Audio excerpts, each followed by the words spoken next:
Ladies and gentlemen, hello, and you are watching TTV News with some latest events in the province. And now we come into details.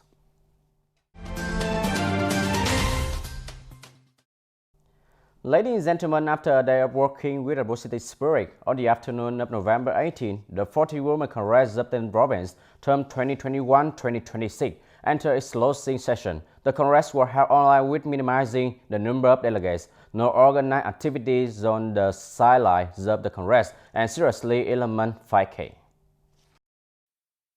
The conference participated in contributing comments on the documents of the Central Committee of the Vietnam Women's Union term of the 12th to be submitted to the 13th National Conference of Women's Deputies. The conference shared good practice and effective models during the term, proposed solutions to successfully realize the goals and tasks of the new term, including enthusiastic and responsible speeches at the conference forum and press point. On behalf of the provincial leaders, Standing Deputy Secretary, Provincial Party Committee, Head of the National Assembly Delegation of the Ninh Province, Mr. Phan Thi Thuy acknowledged and highly appreciated the performance results of the Provincial Women's Union during the tenure. The Congress elected 28 typical women to the Executive Board of the 10th Provincial Women's Union term of 14th tenure of 2021 to 2026. The new Executive Committee met for the first section to elect the Standing Committee for 9 people, and Ms. Phan Thi Thuy was elected to hold the position as Chairwoman of the Provincial Women's Union for the 2021 to 2026 term, and 2 Vice Presidents, including Ms. Lưu Thanh Hằng and Ms. Kim Thị Minh. The Congress also agreed to elect 12 typical delegates representing all classes of women in the province to attend the 13th National Congress of Women Deputies.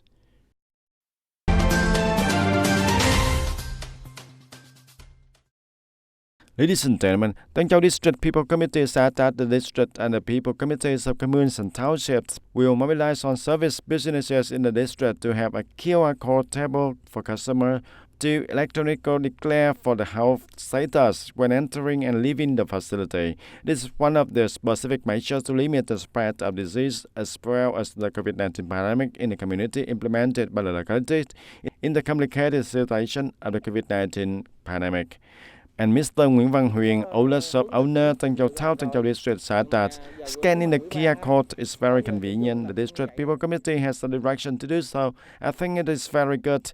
If there is a common firm, the management will be easier and more comfortable. Before working with service businesses, Tân Châu District People Committee worked with lottery ticket agents, requesting dealer to equip QR codes for the daily lottery ticket seller to declare electronically about their health status. And for the people who do not use smartphones, it is necessary to have a plan for periodic testing.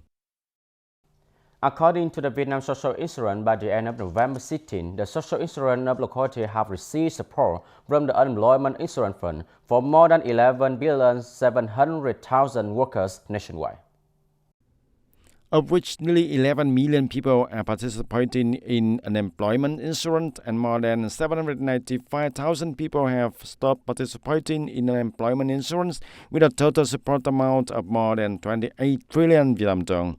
In addition to the support policy from the Unemployment Insurance Fund, according to Resolution number 116, Decision number 28 of the government and the Prime Minister, at present the Vietnam social insurance industry is continuing to implement policies to support under Resolution number 68 and Decision number 23 achieve many positive results. Vietnam social insurance has received dossiers and settled for 805 units, with about 153,000 employees to suspend payment for retirement and survivorship funds with an amount of more than 1,065.4 billion Vietnam dong in 57 provinces and cities.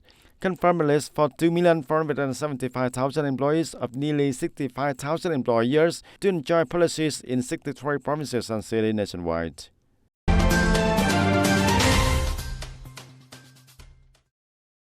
And ladies and gentlemen, with the current size of production and business recovery after the COVID-19 pandemic, the Import-Export Department and the Ministry of Industry and Trade forecast that our country's import-export turnover in 2021 will exceed $600 billion mark. In the context of complicated development of the COVID-19 pandemic, import and export activities are still the bright spot of the economy with a remarkable growth. After 2 years reaching a record of $500 billion in 2021, the import and export turnover is forecasted to continue to exceed $600 billion. According to the statistics for the 10 months of 2021, the import and export turnover of the whole country achieved double-digit growth. At this point, it can be forecasted that for the whole year of 2021, Vietnam's total imports and export turnover will reach about 640 to about $645 billion, and the trade balance will remain at a slight trade surplus.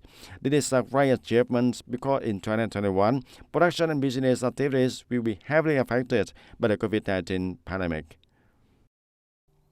In the first 10 months of 2021, despite the serious impact of the COVID-19 pandemic, over 93,000 new firms were set up.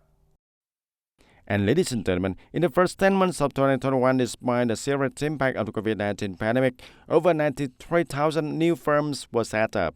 The scale of production and capital for private enterprises also increased sharply from nearly 6,900 trillion Vietnam dong, equivalent to about more than $300 billion in 2011, to about 24,000 trillion Vietnam dong, equivalent to more than $1 trillion in 2019, and nearly 3.5 times higher.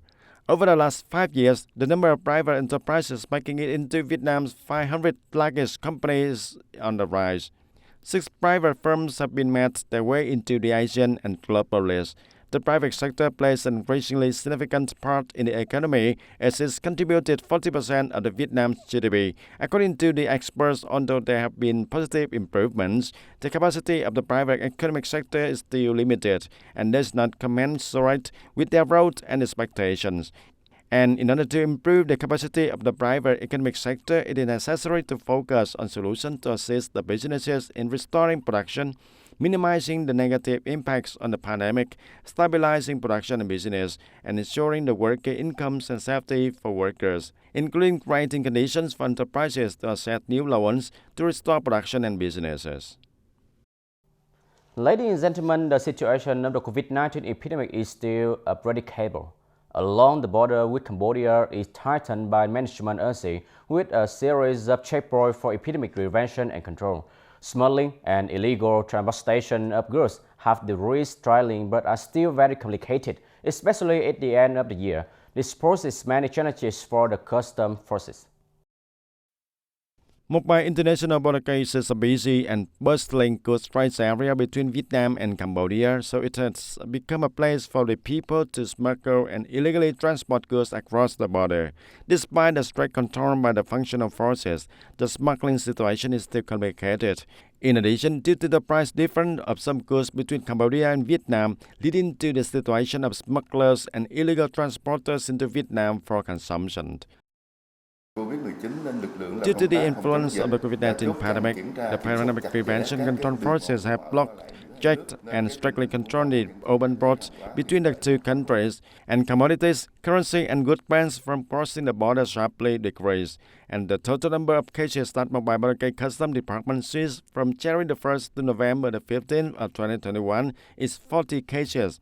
The items seized are Vietnamese currencies, cigarettes, Zippo lighters, bicycle frames, etc., and the unit issued decision to prosecute 2 cases and transfer to the police of Bun Gau district to prosecute 1 case of 1,000 cigarettes with the Jet and Hero label. In October 2021, the pandemic situation was basically under control. The provinces eased the distance and the subjects took advantage of convenient travel to smuggle and illegally transport smuggled cigarettes.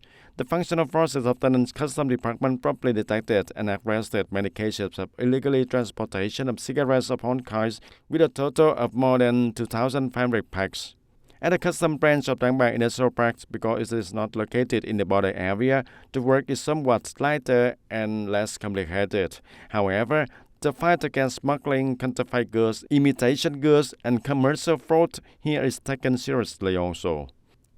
Accordingly, from the beginning of the year until now, the Customs branch of Trang Bang Industrial Park has detected 151 cases related to smuggling and illegal transportation of counterfeit and poor quality goods, violating intellectual property rights. and through the work of pressing the situation and location, classifying the key enterprises, inspecting the goods, and fighting against smuggling and trade fraud, it has promptly inspected, handled, and confiscated infringing goods. At the same time, developed plans to combat smuggling, counterfeiting, imitation goods, and commercial fraud in the last month of the year. In anti-smuggling activities at the end of the year, when the imports and export activities start to become active again, the situation of smuggling and tax evasion is likely to increase further. Our unit developed plans to prevent smuggling before, during, and after the Lunar New Year. In the spirit of Provincial Steering Committee of 389, we will strengthen the inspection of key businesses that they previously had a mark of. Such fraudulent signals put to the test, at the same time, strengthen inspection to detect the seize and strictly handle contraband goods.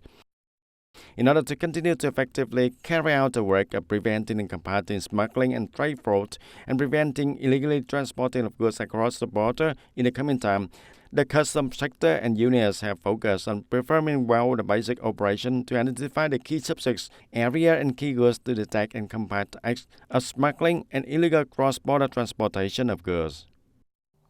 Ladies and gentlemen, that's all for today TTV News. Thank you for joining with us and see you next time.